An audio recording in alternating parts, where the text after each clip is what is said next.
I was born in Melbourne. I was raised in Canada for the most part. I got into League of Legends because some of my friends that were playing an MMORPG called Aeon wanted to play League of Legends at the time, so I just joined them on it. And when I started watching Hotshot GG, I watched him for like a year straight, and watching him made me really excited for the pro scene. And after that, I wanted to be a part of it. So I climbed as high as I could for the ladder, and around 2011, I had two offers, one to play in Australia and one to play in Canada.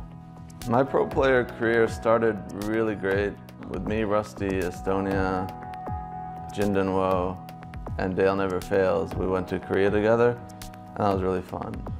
We did that through WCG, and we won the Australian qualifiers. After that, it was a bit of up and down, but mostly down. While I felt that I was a good player individually, I wasn't the teammate that all my teammates needed. I was a very negative player, I was a very negative teammate. I made atmospheres worse than they would have been without me, and a lot of teams, while I could have improved a lot of teams and I could have been on a really good team, I hindered myself a lot in my first several years of playing.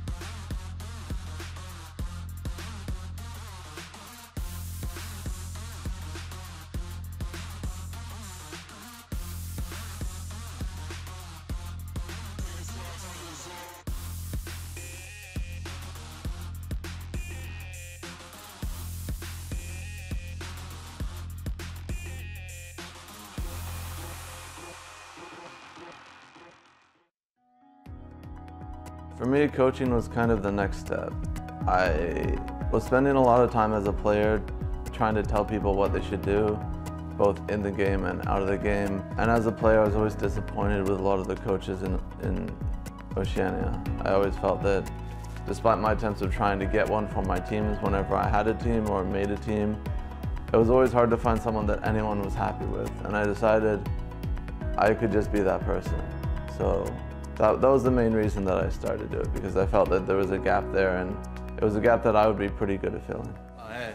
High quality. I'm Denian. It's my legacy. Wait, what? This is my third split of coaching. Overall, I'm really happy with what I've been doing so far. And I think I made a lot of progress both on a personal level and how I am as a person, but also how I am as a coach. This is always a lot for me to learn. It's completely different game that I'm trying to figure out in regards to coaching. Hi. Hi. How are you? How are you? I didn't know what to say, so I have to say hi. Howdy, how are you? Howdy. Oh! Oh! Get swept, get swept, get swept! Oh. Swept, swept, swept, Right, swept, right. hold there! There's a 3-man everything. Oh my god. Not really. I can't deal with you. Come on, Chaz, you're like the king of egos. Let's go games. Alright boys, good luck. Make sure you're focused on stage. If you have a pink, please put it down on the ground. Make sure that you open up your lane for Jesse this game. I think that's really important. Speed doubles again, yeah? Yeah. Take us on 3. 1, 2, 3! Ready!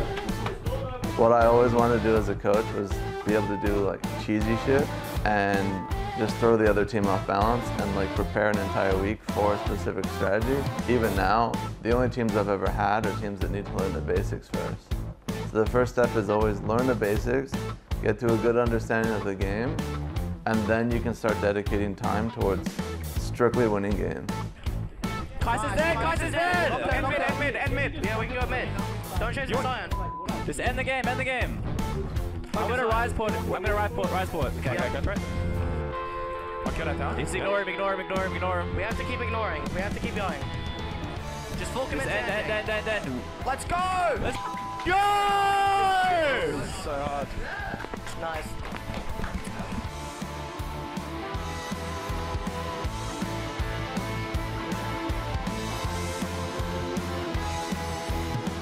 It's crazy, dude. What? No, that's dope. That's crazy. Show those. Show dubs. Chaz, can you stop snaking what you do? Sorry, bro. Daniel's been super helpful with the transition from AD carry to support just because he's done it before. So he can offer me like tips or like useful advice that I feel like not many other people would be able to. So he's got a unique perspective on it, which really helps. Daniel knows what he wants, and that's definitely helped us move into a direction that all 5 of us, including him, are on the same page. I don't think I'm really here to stop them from making mistakes. I think a big thing of what I'm here for is teaching them the right things to do. And mistakes are always going to happen, and I don't want them to feel bad about it, because I think that's when you start getting to the games where you do a mistake and you don't come back. I think they've been doing really well despite the situations they got themselves into. And I think part of that is because they're not afraid that if they do make a mistake, that the game's going to be over. They're thinking, we think this is the right thing, let's just do this. And if it doesn't pan out, they'll try another thing. I always had coaches or players tell me, oh, you should do this because a professional team somewhere else did it. I didn't like that. The best players and the best teams always focus on how they can get the most out of themselves. So as a coach, it is my job and my philosophy to try to accentuate the players that you already have in the strengths that they already have. It takes a lot of getting to know them and working around their weaknesses, but I think that's a lot more impactful than trying to have them adapt to a play style that isn't theirs. My style as a coach, I think I'm changing it as time goes on, as I'm figuring out how to do it best, but it's very much about player-driven philosophy and player-driven ideology. If they're not happy about what's happening, then I feel like they're just going to play worse and do worse. My name is James Denian Goddard, and this is my legacy.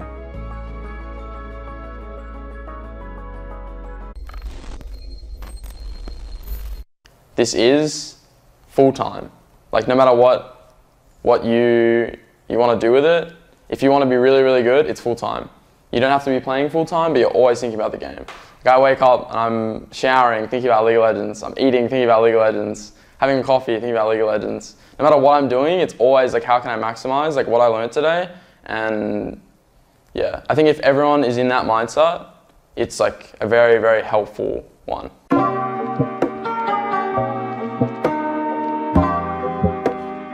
Once you get to like a higher sort of ELO rating, as like an amateur player, you kind of get there from being good at clicking buttons or decent at clicking buttons.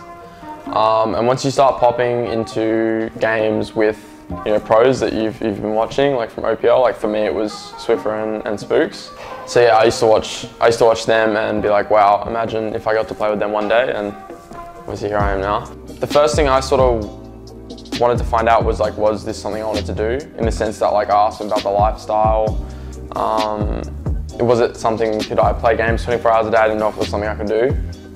Obviously it's not like that, but. And then after that, it was just kind of looking for any sort of like competitions I could join up to. I ended up talking to a few teams about being a sub. A few people have been like really sort of surprised, I guess, with like a rookie with a decent work ethic. And yeah, I think people were quite excited to at least like see me progress, whether they wanted to be involved with it or not. And then obviously I got picked up to play on Sin. I probably wasn't ready in hindsight to be in that full-time lifestyle. Like, emotional maturity and just, all that stuff combined is really, really tough. But yeah, there's another stepping stone to, back to OCS and now here. What are your takes on Dream? Young man, took himself to Korea. You said he also hung out in your house a little bit? Yep, he was close friends with Lost. This is a guy who is desperate to get better. He came to our house, he stayed with us for a little bit just to work with Lost and hopefully improve. Sent himself to Korea, like I said, on his own dime, trying to improve. He spent a lot of time at the Chief House as well, training with them. This is a guy who has a fantastic attitude towards improvement, and I think eventually he will make something of himself. And I think that he's also got better. I mean, we saw against teams like Order, he was able to buffer those jumps. He's playing on the knife's edge. He's trying to take that step. And I certainly think for a young man, 17 years of age, he's got leadership quality, which you don't see in every player. Makes me excited for him. Yeah, I really wanted to go to Korea for a while, probably from about like year 10. And I tried to get a job, which I ended up getting. I'd seen a few documentaries on esports, specifically League of Legends in Korea. And just looking at like the internet cafes and just the way that they trained and lived was like really foreign to me. Definitely not the same grindy culture that I'm now sort of semi-immersed in. And yeah, no, I thought if I just threw myself there and improved enough in like the high intensity environment, then like people would have to start taking notice. Like a kid that isn't, you know, well sort of known in the community, just goes to Korea and does decently or does alright, like, you know, people start turning heads eventually. So probably the most important things, like characteristics and attributes of like a person that wants to chase it. Regardless of skill level, I think being able to think very critically and be open-minded is like probably the hardest part. Because a lot of the times you will think you're correct and you could be, but again, like I said, there's so many correct ways to play the game that you need to understand where other people are coming from and always like be able to consider and change your mind depending on what, you know, what's best for you and your team. I think like resilience, I guess. I mean, it sounds very, very cliche and probably a lot of the things that most sort of work fields would say, oh, this is important. But I think it's very, very important in esports especially and League of Legends, because yeah, there's going to be times where like you're going to lose a lot of games in a row and you're going to lose games that you shouldn't lose. And you're going to be practicing like as hard as you can. Like you're going to be working really, really hard and things aren't going to be going your way. And unfortunately, you can't just say, oh, okay, this sucks. Like I'm just going to go home now and chill. When you're playing on a team with 4 other players that are, you know, committed to developing with you, it's like you really have to trust each other in and out of game. You know, if someone makes a call in game to do something, you have to like really, really commit to it. Because if you don't and it happens on game day, it's like, it's hard to have the best possible outcome for the call. Even though it could be incorrect, there are so many correct ways to play League of Legends that, you know, you just have to all be on the same page and really hope for the best. I think that's something I've struggled on from not really like trusting people, I guess, in solo queue to make the correct play, and then seeing something that I might see in solo queue, but they might know something that I might not. My favourite memory from pursuing League would probably be like both Korean boot camps that I've been on, because I think it brought out like the worst and the best in me. I think when I was there recently for 3 months, and 2 of those months I was by myself in like a super small place, like just playing on a desk, like non-stop. Like it was pretty bad. I learned a lot of things like about myself and like the way that I need to like think and act to get better and better and better. But then once I ended up joining Order, it was 2 months of like awful. It was really, really hard, and then, you know, I moved to a hotel, which is obviously a huge step up, and then, you know, hang out with all my new teammates, and it was really, really good. You know, being in that high stress environment with other people that you can joke around with and stuff. I think that was the most rewarding for sure. I think I definitely had like thoughts of like, oh, like this is what all my friends are doing. I sort of see them all at, you know, uni parties or whatever, or most of them. And I'm like, oh, you know, that could have been me. But at the same time, it's like, if I want to go back and study, like I can. If I want to, in 20 years, go, oh, I should have, you know, chased this because it was something I was really passionate about, like I can't do that in 20 years. So I'm just taking the 100% option, just chasing it all I have the time, and we'll sort whatever happens out after that.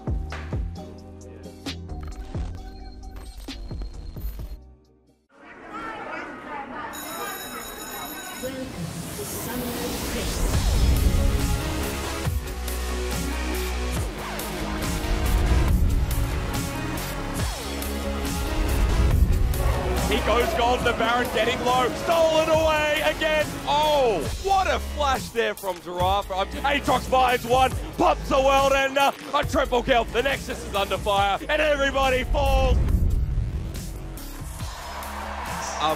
Amazing play right there, and there we have it. These high school students from Melbourne have just dominated. And for the high school League of Legends AUNZ Championship will be Rangitoto College from New Zealand. Hello,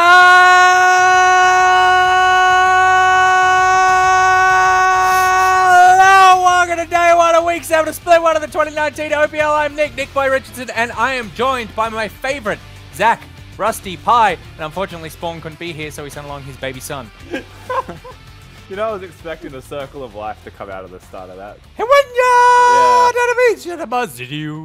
I actually think that he just elongates it long enough for him to think about what day, week, and year it is, so he doesn't muck it up.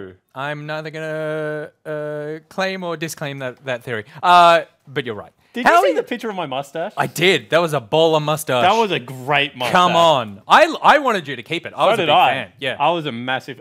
Who was the ultimate shutdown vote? We know. We know. It was definitely not Jasper. No. Jasper was a fan. Big fan. But yeah, Jenna might have put the foot down. Yep. But that was the first time that I've actually trimmed my mustache and seriously put time and effort into being going to take it off my lip, going to make sure the sides are even. I walked out and I was like, how did I do? Because you wanted to go, you didn't want it to be like, oh, how do we feel about this as idea? You wanted to present the best possible version Absolutely. of you that with a was mustache. it was a full mustache. And still didn't get over the line. No. I mean, there's not too many people that can pull off a mustache. I thought it looked pretty decent. Yeah. I reckon you should grow it out I rated it. on the show. Well, okay, we'll do it. Just over the next 2 days. Yep. She's not here. She's in Melbourne. How's Come she on. going to stop me? She can't. She can't. She will. You got a mustache? No, I can't grow a mustache. I'm one of those people that can grow half of a facial hair, a full. Yeah. I'm the same. The thickest it gets, you've seen it, it's pathetic. Yeah. You're also very fine as well. Yeah, It's and it very goes blonde. Yeah. So that's the unfortunate part, is it just doesn't really look like I have facial hair. When See, it does what's grow. worse, blonde or red? Because mine goes red. Red's cool. When I step out in the sun, I'm like a Twilight character. It's just red and sparkly everywhere. I don't understand that reference. Okay. Glitter. They sparkle in the sun. It's time for League of Legends. We're not talking about Twilight. What we are talking about, we're here for another 2 days of League of Legends action. Before we get started, though, if you want to play League of Legends in some sort of, I'm not going to say professional capacity, but I'm going to say, what's between hobby and profession? Sport? Sport? Unpaid, but I don't know. High school league, university league, you can sign up to those. You can get in a club, get in a team, get around some like-minded people who love League of Legends as much as you do. Go to os.leagueoflegends.com and you can find out the information there. Club format. There you go. That's what it is. Yeah.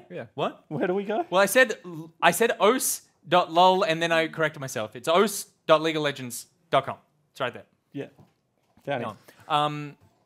Is that where you started?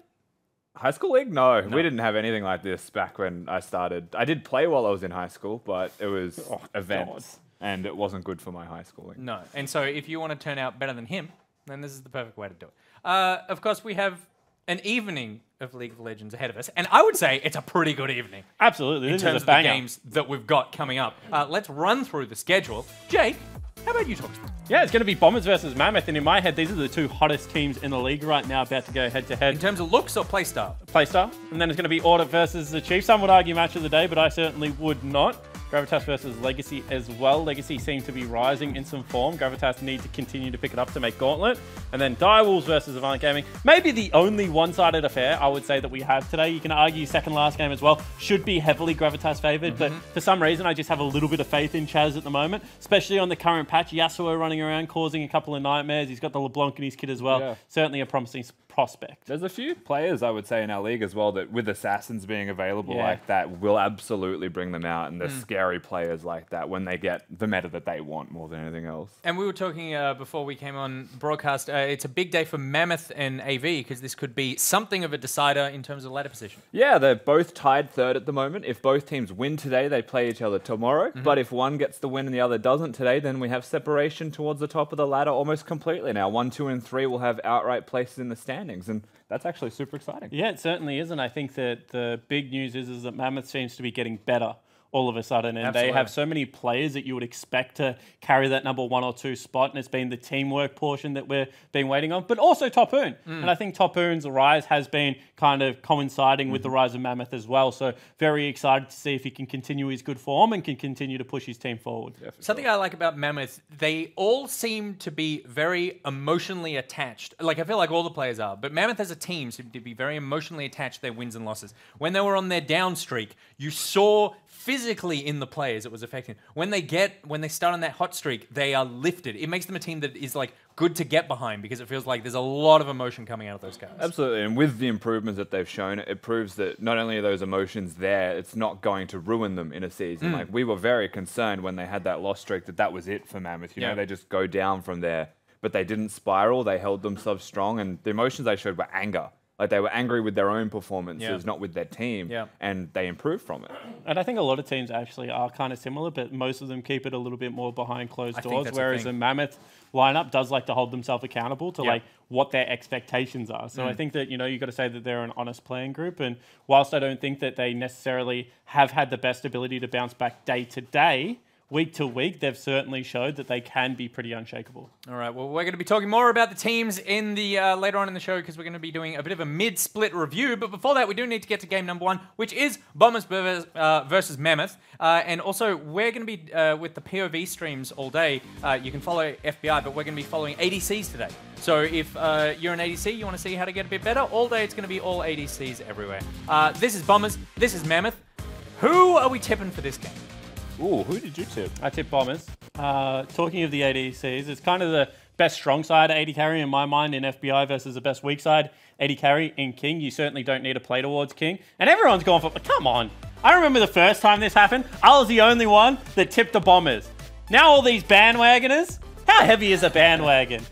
Is this really bandwagoning, or is it just going for the favorite in the matchup? How heavy is the bandwagon? That's a very good question. Well, the bandwagon definitely got heavier this week. Everyone except for Pirates. I'm not on the bandwagon. And then again, game number 2, it's just the same situation. We need some variety. I'll tell you what, after this weekend, we may start seeing with teams taking potentially some wins that we're not expecting. Maybe we'll see some shakeups in the tips coming on later. We're not doing spicy tips anymore because, of course, Rusty's tongue can't handle it anymore. So yeah, Rusty's tongue. Last week hey, I never complained. I sobbed.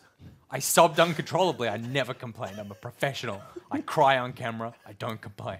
I think that actually means that I should probably talk to someone in HR. So today we're going to be doing eat a full lime tips. So the loser has to eat a full lime. Bryce Do we get to just chew learning it? about this, apparently. Is this like with skin and all, or Skin what? and all. Wait, whoa! I didn't sign up for that. We did lemons last time, and it was like, oh, eat a squeeze of lemon. Come on. I actually Why kind don't of you just enjoyed eat it. every wedge of lime and then not eat the skin? That's the part that I'm like. You're eating a full... I like this one. Yeah, you're eating a full lime. Because last week, Jake got some sort of like perverse erotic pleasure from eating a slice of lemon. I actually really like lemon because I was one of those kids that like, you know when you have grapefruit, people would put like a shit ton of sugar on grapefruit? I'm just one of those kids that would just grab a grapefruit and just be like, oh. Yeah. Sour's good. There you go. Sour's good. And we'll see how lime tastes. It's time to get into game number 1. Bombers versus Mammoth. Let's throw it over to the boys with the lemon on the desk, which is their new nickname. It's Bryce and Pyre.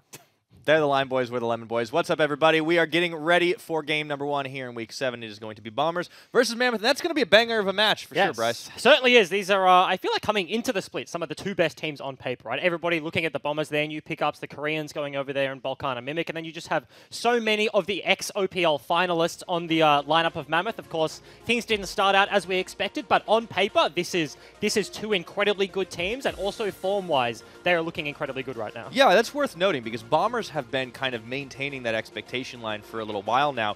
But at this exact moment, when they finally rematch after Week 1, it's now Mammoth that are looking to be in the driver's seat. It's still going to be a big uphill climb, but this is the test. This is the final boss of the Mammoth Redemption arc. We are in to the start of Picks and Bans, and of course, it is patch 9.4 if you're wondering why there's a Rek'Sai ban. Yeah, so a couple of changes here.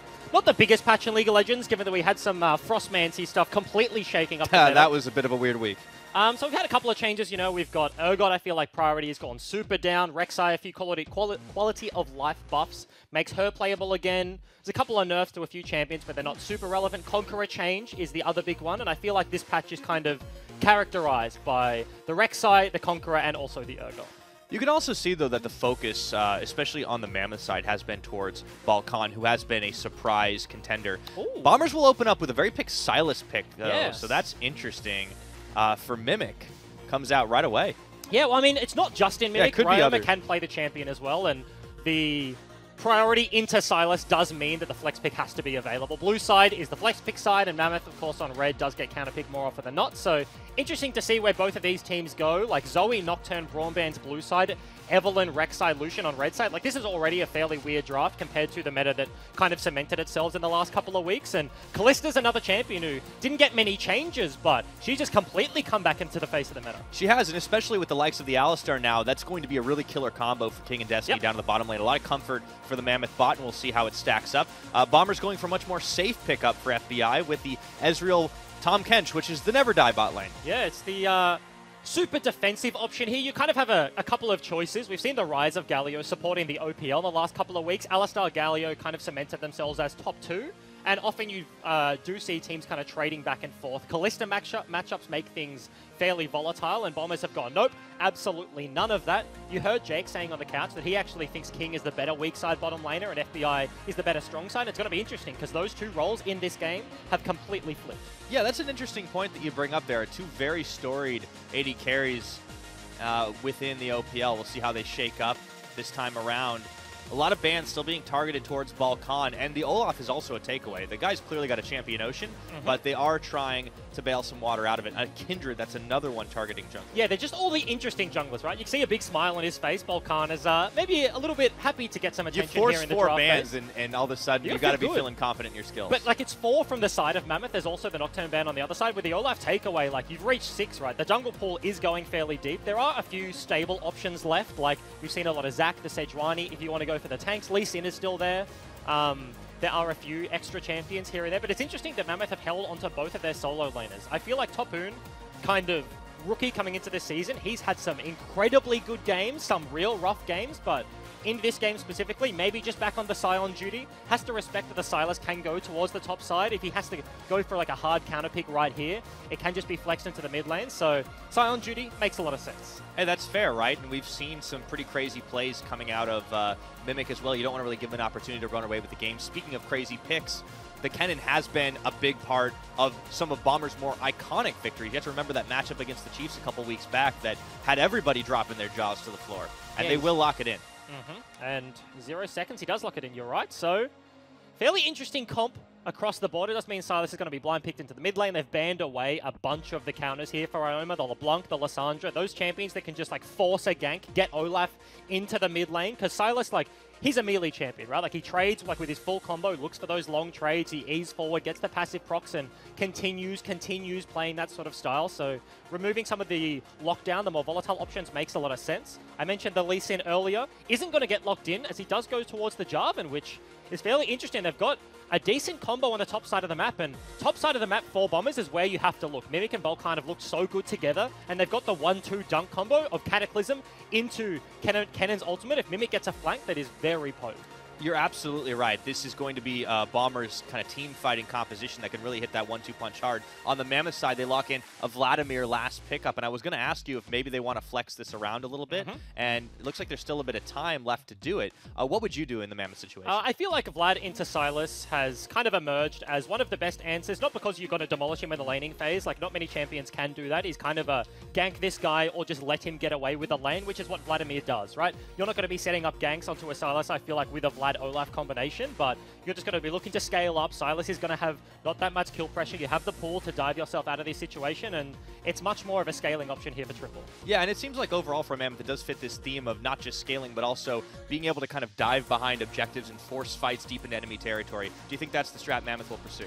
Potentially, right? Because in this comp, like, interestingly, that you have the Ezreal Tahm Kench on the side of the Bombers. Like, it does seem to be like Kalista Alistar with an Olaf, with a Sion. Like, this is more of a headbutt composition here, and you expect Bombers to be on the back foot, but there are counter-engage options, right? But I feel like certainly Mammoth have to be the proactive ones in the early game. Absolutely.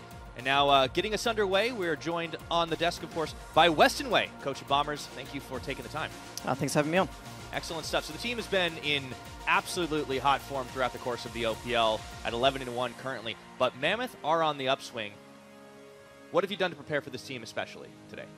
I think we took away one of the key picks, which they'd played, I think, in like 5 of the last 6 games, which they won in a row, with taking away the Zoe. And I think just other than that, like, the main thing for us is just don't think about, you know, what they've been doing recently. Just like think, okay, we're, you know, trying to be the best team in the league, so we just do what we're good at, and that'll take us to a game win, hopefully. And I want to ask you about that, right? Because it feels like a very insular, like you're looking inwards on yourselves. Is that where you feel like you guys have cemented yourselves in the top spot, right? Like, how do you maintain that? Is it just focus on yourselves? Is it take things from international teams? Like, where does it start? I think for like any team, like the biggest thing is just like to look at your team, what your strengths and weaknesses are, and to just look to play towards those. Weaknesses, though. Looks like Mimic walked into enemy territory. He will live with the flash, though. All right, please go ahead and continue, Westonway. I lost where I was at. I think Mimic might have done as well, but he does gets out alive for sure. Yeah, you're just talking about like the insular nature, like looking towards yourselves, and that does make a lot of sense. I want to ask you kind of about this sort of composition. It's interesting because from an outside perspective, like Bombers a lineup on paper, you have carry power from every single one of your roles, but FBI and Rogue, more often this split, have just been put on like they're playing the Victor lanes. This is an Ezreal Tahm Kench. They're playing a more negative style. They're not a bottom lane that in the past has been known for that whatsoever, right? Like, how do they feel about it? Like, is it just opening things up for the new members in Balkan and Mimic? I think for FBI and Rogue, they feel that the top lane on this team, compared to when they were playing on Sin and Order, is a lot stronger. Yep. So they feel a lot more comfortable playing like the kind of strategies which are more focused around Mimic, because they can always trust him to always gain a lead and to be able to win the game for them. Excellent stuff. Well, thank you so much for joining us, Westonway. Best of luck to Bombers. Thank you very much.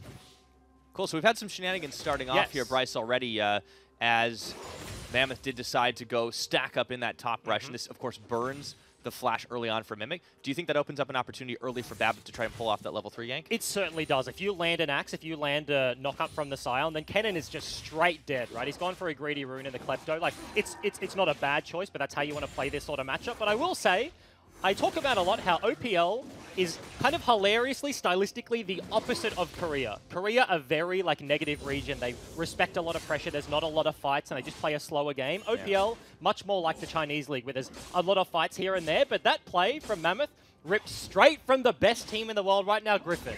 Right, they put their top laner on the bottom side to kind of bait Mimic into this false sense of security. He sees the Scion. It gets a Korean top laner on the left. Yeah, he sees the Scion bottom side of the map and he's like, what? Okay, sure, I could just go ward your top side of the map, but there's 4 people standing there. Unfortunate, honestly, for Mammoth that they kind of didn't get the kill. Kennen literally face-checked them, and they have an Alistar, they have an Olaf. They didn't flash commit over the wall, so they do just take the single summoner choice here. They do get the single burn. They don't get the kill, but advantage nonetheless goes their way. I do like the focus on Mimic as well. I mean, I think this top lane matchup, even though it's a Scion to try and maybe neutralize a little bit here and be more focused for the team fight, this top lane is where a good chunk of the early pressure should be decided. Mimic has been the hero of a lot of Bombers games. He's obviously not doing it on his own. This is a team that's stacked full of star players. But Mimic has been the X factor, I think, in a lot of Bombers wins. Yeah, certainly. I think him and Balkan, right? And attacking top side of the map, even not just stylistically against Bombers as a team, when you're against an Ezreal Tahm Kench, Ezreal, if you do manage to pick on him, he has Arcane Shift, he has Flash, and if you do kill him, he's going to TP back to lane. Not to mention, he still has a Tahm Kench to save him. That is a very difficult lane to attack. Level 6, right? Once you have multiple tools, you can bring down an Olaf, you can bring down a Vladimir, then Kalista ulti throws in the Alistar, he has the combo still, you can rip him back out and throw him back for the knock-up. Once that level 6 mark is hit on the bottom side for Mammoth, they can really look to overforce, because overforcing is kind of what you have to do if you're wanting to commit onto an Ezreal Tahm Kench. Yeah, and that is something that Mammoth have the ability to do, not just in those level 6s down bottom, but you think about how they can shuffle a lot of tower aggro. You have the pool from Triple, for instance. Yep. Tapoon can kind of just teleport and run through and tank a lot of it up if he really wants. So Mammoth definitely have given themselves the tools to make this happen, and they are definitely still the underdogs. Ooh. We'll see if they can get a jump on Ryoma. It looks like he's going to be forced to dash that wall. Axe misses. But he's down to half health nonetheless, and this buys some breathing room for Triple in the mid lane. Yeah, and individually, that was just a bad read. The Olaf was spotted out by the Scryer's plan, and normally in that situation, you expect the jungler to be like, oh, damn, I'm spotted. I'm going to walk back into my jungle. But Babbitt just kind of sticks around. Ryoma walks into it, where he expects the Olaf is no longer, and axe to the face, loses a bunch of HP. That's the second time this game that Mammoth have used the expectations of Bombers against them. This is clearly a team that has done their homework and that knows exactly how they want to play against the best team in the OPL. Yeah, because it's just cool League of Legends, right? In professional play, more often than not, you shouldn't realistically be seeing solo kills. It's not solo queue. It's not a low tier game where people just trading kills left, right, and center. It is a lot more about pressure. But that stuff to the naked eye is a very small play. But it's just cool playing on the emotions and the intentions of your opposition. Yeah, Mammoth going to do their best to try and keep Bombers flustered for a little while. And they themselves are a team that is very emotionally driven. We heard it from Spawn on the couch earlier on, and I think it's a very fair point that a big part of Mammoth's identity has been their connection to their results. And, I even had a nice little interview last week with Triple where he just said, hey, stop being sad. Yeah. And all of a sudden we started winning. Hey, how about that? Sad people is yes, what he said. Yes, that's exactly what he said. Him? Yeah. But yeah, I think that's the point. When you start building that positive momentum, if you are an emotionally driven team, you get the positive benefit of it. Yeah, absolutely. It can snowball for you. I feel like, to talk about the game, This is a bottom lane that did just get the reset from Ezreal Tam. They've had priority, which you kind of don't expect more often than not in this sort of matchup. Like Kalista, Ali were falling down a little bit. The fact of the matter is they're going to push this out. They're going to reset and go back, and King's going to get his first buy of the game. But FBI and Rogue have built themselves a CS lead. They will be able to freeze this lane if they choose. So lane has certainly been set up for them very well, straight up in the 2v2. Destiny kind of sitting in the bush because King's just going to TP back. So no summoner heal on either of these teams. TP's across the board, and FBI maintains that advantage. Yeah, they're going to be wanting to get those team fights up. Now Tapoon is going to be forced to ult away, but look at Ryoma is there to block him, and he goes for the abscond. This is going to be a 1-2-3 punch for first blood given to Mimic. And you can just see Tapoon had absolutely no idea that was coming. Mimic just walks at him with the E, channels the ulti, and multiple members are walking up. Babip is on the other side of the map, walking out of base. Triple's still in lane, and he just dies ultimately for free. Doesn't blow the summoner. Also, interestingly, actually has Spellbook rather than a Grasp, which you normally see. Very hard to proc against a cannon, so it makes a lot of sense here. We'll be able to cycle through some other things, as you notice. TP back to lane and picks up the Ignite immediately. Yeah, so he'll still be able to tango a little bit here with Mimic. It does get to an all-in. Now, Babbitt might have bitten off a little more than he could chew here. Red buff will reset as Balkan came through.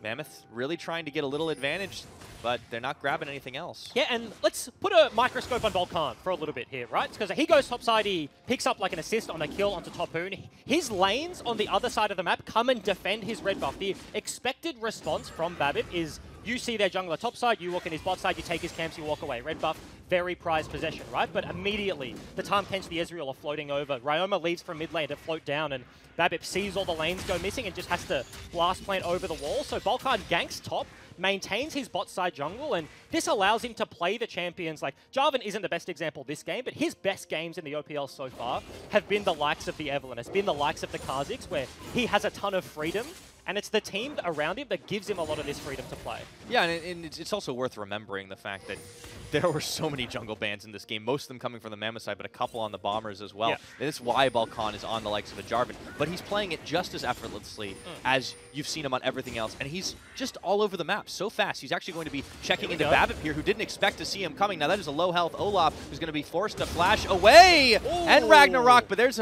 going to be the Hemoplague on. Is it enough damage? I don't think so, but it was a close affair. Very nice flash. Actually gets him out of the Cataclysm damage. Ryoma tried to secure the kill himself, but Babip does get out with his life. Balkan is going to give him a piece of his own medicine, invade the red buff, but he will actually be able to clean this one up. So advantage once again. And you can see kind of draft-wise, like this was an expected, like a choice from Mammoth. They came in, they banned all the weird jungle picks. They wanted a standard matchup. They wanted Balkan on a non-assassin. They wanted him on more of the stable tank, trading back and forth, but certainly has opened up. Olaf losing access to a couple of sides of the map. It's not the worst thing in the world. He does have a very cheap build if you want to go towards it, and you can see with the Forbidden Idol picked up for Babip, he's just going the Redemption build. He doesn't need to be the tankiest Olaf in the game when you have the likes of a Sion and Alistar as well, who has Vlad as as well. He doesn't need to be the tankiest Olaf, but certainly losing access to your red buff hurts. Yeah, that's definitely not optimal right now, and it just goes to show how solid at map play Bombers and Balkan especially are. And this is just what's giving them the edge over a lot of teams. They still are holding on to a gold advantage of, getting close to about 2K. I'm kind of fudging a few numbers there, cooking some books. It's about 1.8 at the moment, which is still pretty significant, shy of 10 minutes. Mammoth do manage to pick up a Mountain Dragon. It's not something you want necessarily early on in the game, but it certainly can help when you start looking at those Barons and Towers later on down the line. And interestingly, like, look at where the lead is, right? Of course, Mimic gets first blood. He's been bullying around the Sion, and he has Klepto. So he's just straight up in gold, but FBI on the bottom side of the map, he's up a fair amount as well, given that he's basically even in CS. So the Klepto champions are just up, because this has been a fairly stable early game, right? Like, trading back and forth, Balkan has a CS advantage over his direct opponent, but Mimic and FBI have just had stable matchups, and they've just been whacking their opposition, accruing this tiny little gold lead and scaling up as best as possible. Now Balkan is going to run into Babbitt for 1 second as well, where the Rift Herald is still aggroed on. Rest of Mammoth sniffing around to see if they can make a play. King and Destiny even coming up from the top side.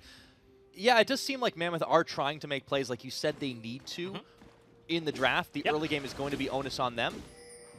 But is this the right move? Well, I mean, this is the play, right? They've completely sacked bottom side of the map. FBI TP'd back to lane, and Mammoth know that they are hard committed to the bot side. But Tahm Kench, he has Abyssal Voyage. He has ulti. He can get here if Bombers choose to contest the Rift Herald, which I think, given that Mimic just eat away, it's going to be a no. Yeah, I like that. They could have had a 4v5 contest, but they're just happy to give FBI time to farm up. Yeah, and I like that Mammoth weren't phased by the swag flag. They're like, you're not going in. Yep. This is not happening. They didn't blink. So this does give some free time and extra turret plating shots, so the 80 carry on the Bomber side will be able to scale up a little bit more. But on the other hand, it is going to mean the Rift Herald is popped. This should be tower take for Mammoth, unless Bombers can scramble up there in time. Balkan is coming. Yeah, potentially. You can see Ryoma is leaving from the mid lane and Tahm Kench coming from base, so it can be 4 members to defend this one. It's certainly going to be a charge, a couple of plates in the back pocket of Destiny and King. And they're going for the all-in right now. 1-2 punch from Mimic and Balkan, and they immediately delete King off the map. Destiny getting a knock-up way too late for comfort. The rest of Mammoth will have to get there just to try to avenge him as Balkan cleans up the second kill. And you just punish the greedy play. King of Destiny, they're walking way too close. There's too many members of Bombers missing on the map, and very easy combo. Mimic burns Flash, Balkan burns Flash to make sure they lock down the Callista. You cannot go on the Alistar, but they get on King, he dies, and Rift Herald play completely botched. FBI and Rogue now trading on the other side of the map, and advantage just slow and steady, just going Bombers' way. And that just seems to be the way Bombers always like to play this out. They don't need to go for the giant, crazy 5-man team wipes. No, sir. Just burn the flashes, get a couple of kills, and keep on stacking the gold. It now grows to about 2.5 and counting with the 3 and 0 kills they've got on the board. And with the swap up to the top, that means once again priority on FBI and Rogue to keep this push going. Yep, certainly is. Slow and steady is the name of the game. Mimic is certainly a player and on a champion that you would very much appreciate giving gold to. So now 450 gold shut down, has his proto belt, and the fact of the matter is it's 12 minutes in. He's level 10, almost at that level 2 ulti mark. Oh, he's doing a zoom as well all over the map. He still has his stopwatch available, so he can make a real thick ulti play if he wants to, and he can commit super hard, have that extra safety there. So certainly tracking well if you're a Bombers fan. Ooh, Balkan, he does sniff into the blue buff once again, going to be stopped by Typhoon, but Mimic is there as well. Pops the stopwatch and tries to flag drag away. Uses the blast cone out to safety, and they turn their attention, meanwhile, back towards Ryoma, but Triple is already a little bit low, forced to heal up on the Tides of Blood. Here comes Rogue and FBI to close the trap right now. Triple can't get anywhere near, and Babib is going to die. Bombers clean a kill after the collapse onto Balkan fails. And Mammoth were just looking for the play onto Mimic, onto Balkan. Didn't even have the ultis available. That was no cannon ulti to turn things around, but the map play once again, Abyssal Voyage brings down FBI. They clean up in the back end and take away the blue buff, take away more of Babib's jungle, and advantages, they just keep going to Bomber's way. Yeah, they keep stacking it up, and you got to think in the Mammoth camp, they're going to start feeling a little panicked, a little rushed at the moment to try and make something happen, because the later this game goes, scaling still accounts for both teams' power. But look at where the kills are. You pointed out to it. Mimic has been a big part of Bomber's success, and he's now got 2 of those kills, really stacking up extra gold as that final turret plate will fall. Because it is interesting, like you kind of look at Mammoth and Callista doesn't want to slow the game down, but you do have a Sion, you do have an Ali, you have a Vladimir. All these champions are happy to kind of slow down the League of Legends that's happening right now. Every single thing is going towards Bombers, even when Mammoth force, even when they're being reactive. They just need to kind of put the brakes on a little bit, get to maybe 1 to 2 item spikes, get Vladimir some AP so that he can be useful in a team fight. You saw on the back end of that blue invade, it was straight up Triple just getting soloed out by Ryoma on the Sylas. He's using his own ulti against him and has no capacity to actually trade back, so looking for the big fights, they will always be an option for Mammoth. They have all of the force that they need. It's just about finding the right window, and I just feel like they don't have the stats to force. Mammoth desperately trying to get little advantages anywhere they can, too, because they really want to win that first brick fight. The problem is, look at how low the tower is on bottom, and the defense from Bombers up top has just been way too much. It's definitely been a kind of a war for that first brick. And now you can see Bombers were setting up a collapse with the Jarvan, but it was smelled out by Mammoth. Yeah, I was going to say, that was almost a collapse onto the Jarvan. Balkan did use his stopwatch in the last fight, but was spotted on a ward very deep on blue side Tribush in the top lane. But ultimately, the fact that Ryoma has priority, he walks up first, and they do have to call off the play, so kind of just conceding the turret on the top side, given that King is looking to recall. Does have TP, so he could come back if he wants to. Yeah. And we'll go to the inner turret instead. It looks like Bombers are in prime position to secure first brick. They'll get the top tower as well.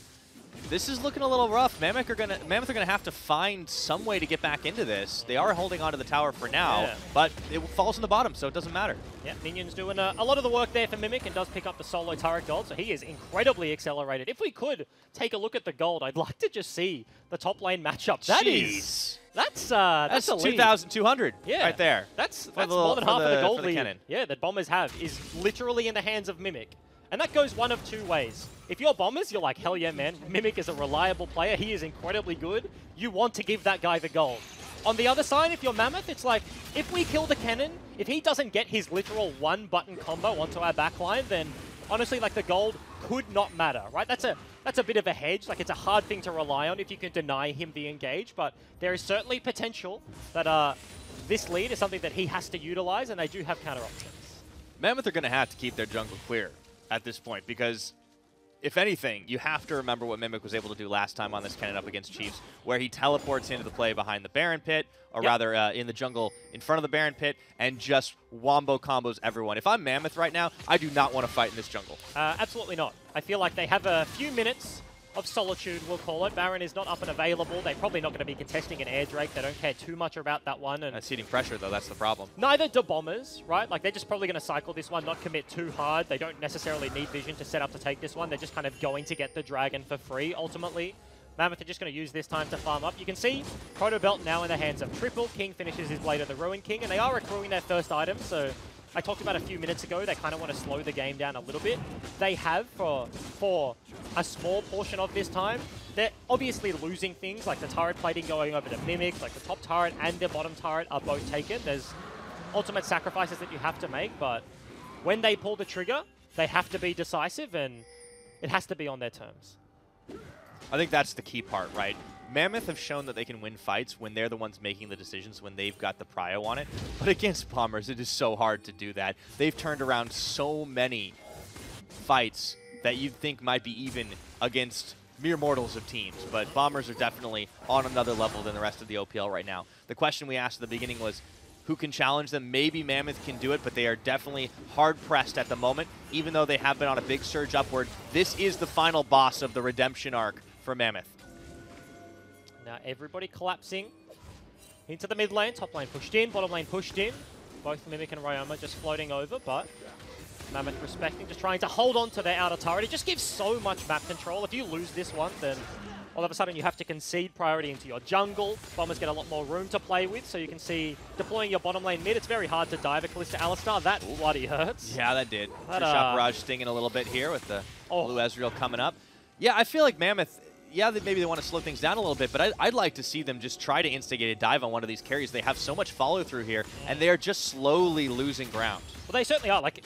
And Baron may be the play that they choose to pull. King is actually recalling right now, so I expect this blue to just go over to Bombers. Yeah. I want to talk about like Ezreal into Kalista. Kalista is one of those champions that I feel like with the support meta, it's been Alistar, it's been Braum, we've now seen the resurgence of Galio, Tahm Kench, all of the tanky boys are in the meta. And I was surprised and thinking, why didn't we see Kalista much earlier? And I feel like it's because of the Cassio. Like, she was around for a very long time and would just hard boom Kalista. You can't auto jump. Stuck to the ground. Yeah, like miasma just ruins your entire life. So the fact that Cassio Prio goes down means that Kalista is now up and available, but she's one of those weird champions. If she doesn't get to do what Kalista wants to do, which is play aggressive, play in your face, exactly what just happened underneath that mid turret, hold that thought. This is like that's going to be the play. Bombers force defending Mammoth's red. Yep. Okay, Balkan is just eating up buffs this game. Just trying to secure that one. But yeah, back to your point. I was going to say, Kalista underneath the turret, eventually, she's going to cop Ezreal Qs. If she's not autoing, she's not very mobile. And FBI can just keep flinging W, keep flinging Q, and ulti, if that lands, does so much damage. Ooh, Triple playing with fire here. Let's see if he lives. Looks like he'll be fine. Vlad's health bar always debates me, but still, Ryoma punished him. And meanwhile, look at the pressure being put on the mid. That is going to open up the tier 1 in all lanes for Bombers. Close to that 20-minute mark, they will be able to back, spend some gold. Mammoth need to catch a breather. They need to start turning this around. And here comes the very difficult part of the game. This is going to be a hard reset from Bombers. They're going to start setting up top side of the map, and Baron is now spawning. We hit exactly on the 20-minute mark.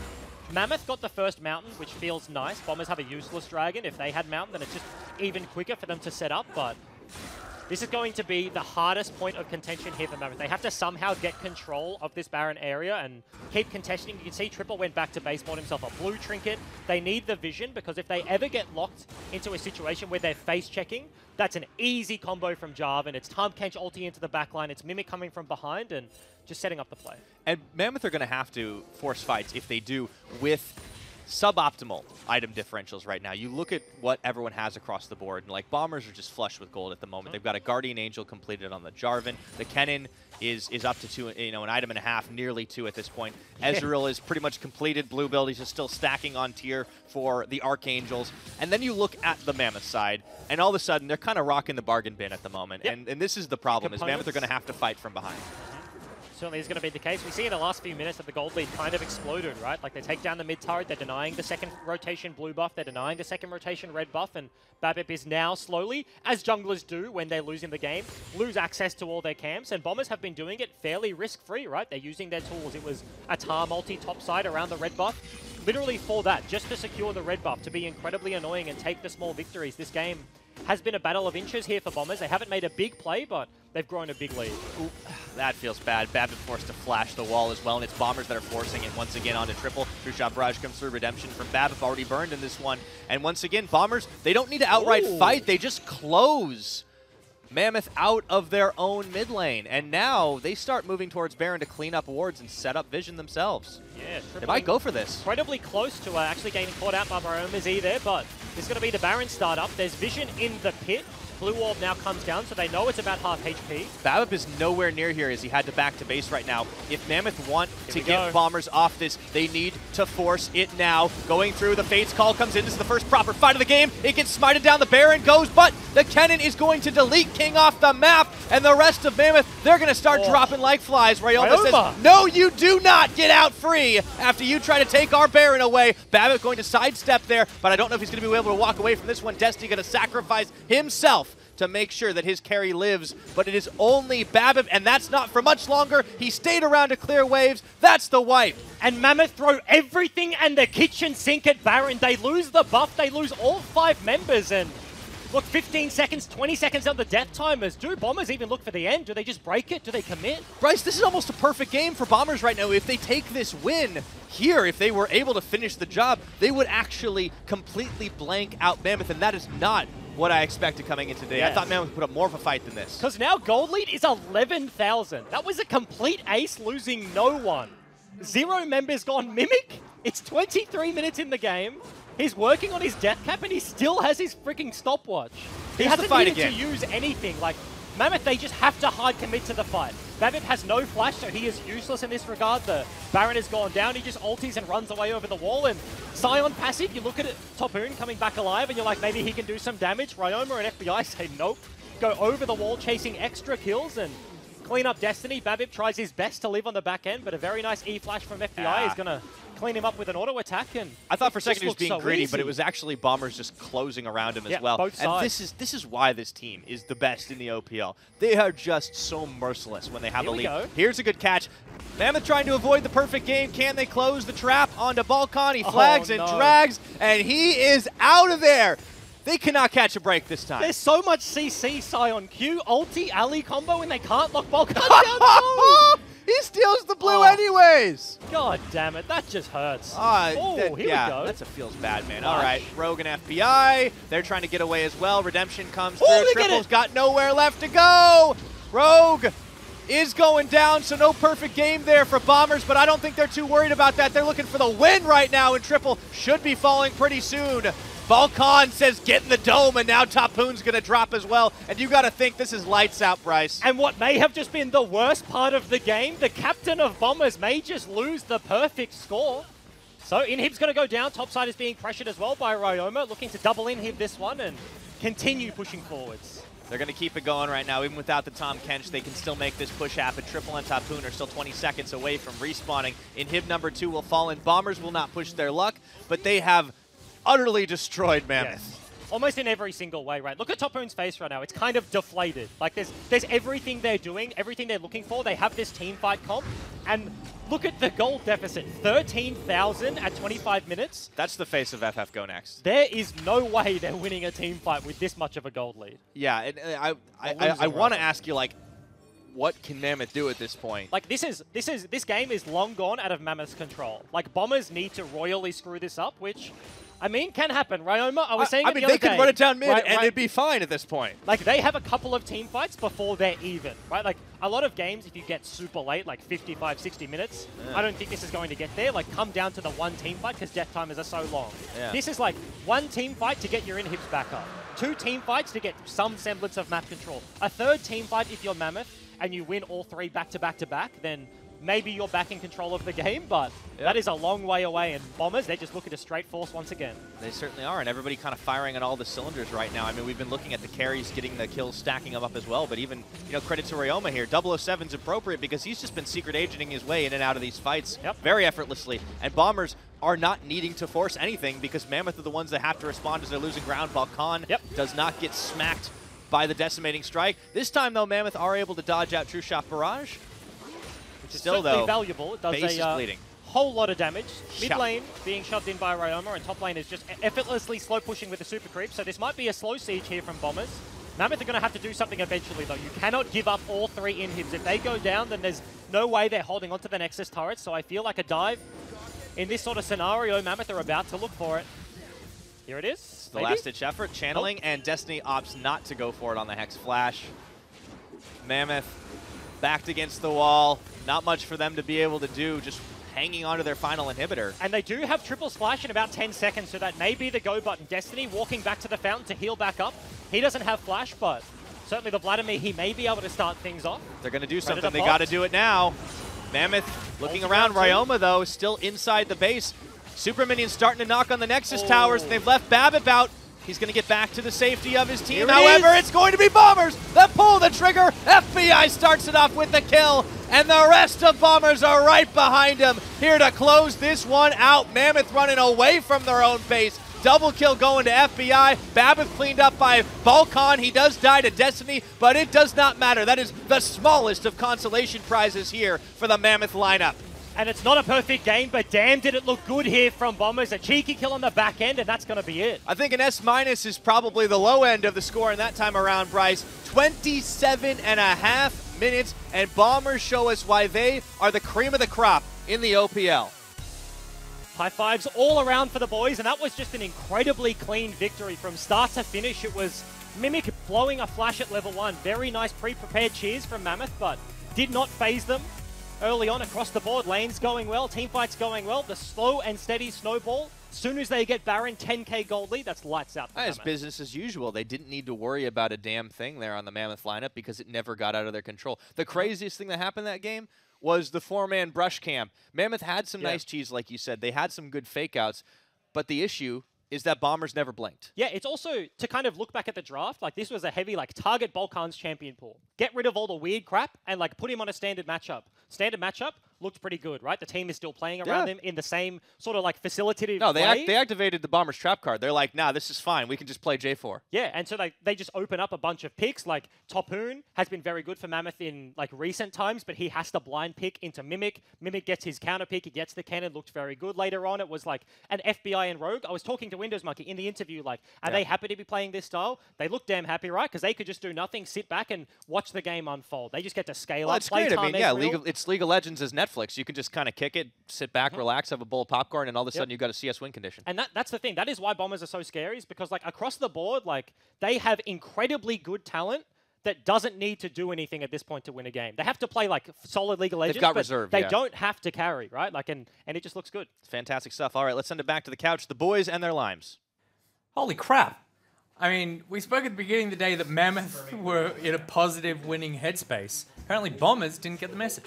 Yeah, they absolutely smashed them. I just, like, looking at that game, that's one of those games where Mimic ceded priority for, like, 2 lanes because he started E, because he had to run away and had to burn flash. And then for the rest of the game, every single lane on the Bombers just pushed. And it was kind of interesting, right? Because, you know, Bryce just said it, and I heard Windows Monkey said it, like, oh, yeah, you know, this new Ezreal Tahm Kench thing, like, bullshit news. It was their most played lane for Order last year as well. What the hell is anyone talking about? This lane guarantees priority. You have a Targon support, and if Ezreal ever can hit the wave and not champions, his Q has a reduced cooldown, and it does the most damage to minions in the game. Like, it just literally shoves down wave super fast. Like, this is a super prio lane.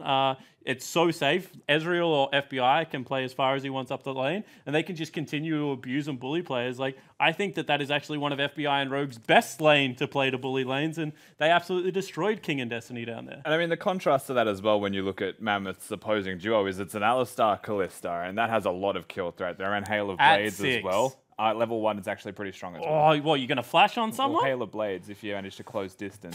I'm not saying that you can, but it does. As a matter of fact, it does, right?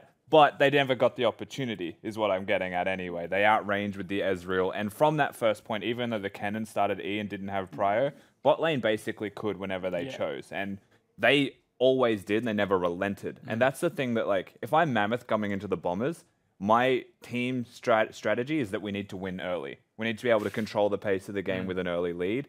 And they didn't draft themselves to get that, or their jungler just couldn't get around the map and do it because the Nocturne was gone. It seems like they're most comfortable. Yeah, absolutely. Because I think like actually Babip's like first pass was pretty good, and then the dive on top lane for some reason was like unsuspecting. Even though like Ryoma just walks through a ramp and like takes the short route top, and you know they've already got like that was a 3 versus 1 dive onto top lane. Like up until that point of the game, it looked like Mammoth had a plan about how they wanted to attack it.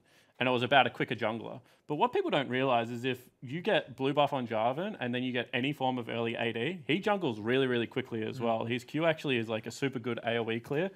So I think they just didn't account like how quick Jarvan was going to clear, because even though like Babip was just hard farming, he was only at best like equal CS with the Jarvan and equal levels. And then the kills that Bolkan was able to pick up like just continue to snowball that game. And then the other thing I want to like compliment the Bombers on is they run like a no frontline comp, but with like 3 pseudo bruises in mid, jungle, and top. Like none of these characters are like technically frontline characters, but they all bring like truck ton of CC and damage. So it's you can't ever walk past them. Yeah. If you're a Kalista, you try and hop past a Jarvan or hop past a Sylas or something like that, they just turn around and bop you. So you're forced to hit frontline. And they are running things like, you know, a very early Zhonya's or Iceborne Gauntlet or, you know, early Ninja Tabbies coming out. So it just means that, like, you can never ignore, like, those pseudo bruises, which meant that they could never, like, access the backline either. All right, well, Bombers looking nigh unstoppable. Someone who can't be stopped is Ryoma. He's at the desk with Pyro. Absolutely. Yeah, you guys had quite the game. It seemed at the very beginning, Mammoth had a couple of tricks up their sleeves, but you guys didn't seem phased at all. Were you expecting them to come out with a little bit of cheese in the early game? We definitely should have saw that Silent Cheese coming. Like, that didn't happen to us in scrims, but we all watched LCK and we saw it. But like, we just didn't expect it. I actually baited Mimic I told him to go in and try to look for a clip. Just try to go in, and then like we can maybe cheese with Silas. So it was your fault? Yeah, it was kind of my fault. So wow, you're taking one for the team. Okay. But yeah, I think they played well early, but the mid.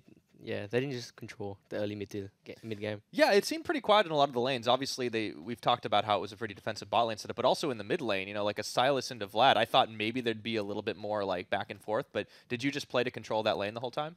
In that lane, I just played to play for the push, and then Jusang eventually got assigned to like diveable, like who's diveable, and then I just like we were planning to just 2-man him, but then I was just like, oh yeah, we can just 3-man him, we just kill him, and then yeah, we just killed him. And our bot lane's just weak side, so like, and they're still playing really well. Yeah, it really did seem to be focused much more on the top in the jungle. And how deep is Balkan's champ pool? That's like the 9th. The Jarvan's like the 9th champion he's picked in like 13 games so far. Yeah, well, all I can say is he can play every champion league. Ooh, okay, I'd like to see what kind of weird stuff comes out next. But I guess as far as Bombers go, you guys have pretty much proven to smack down every would-be challenger. Is there a team currently in the OPL that you think might be able to beat you in the form you are currently in?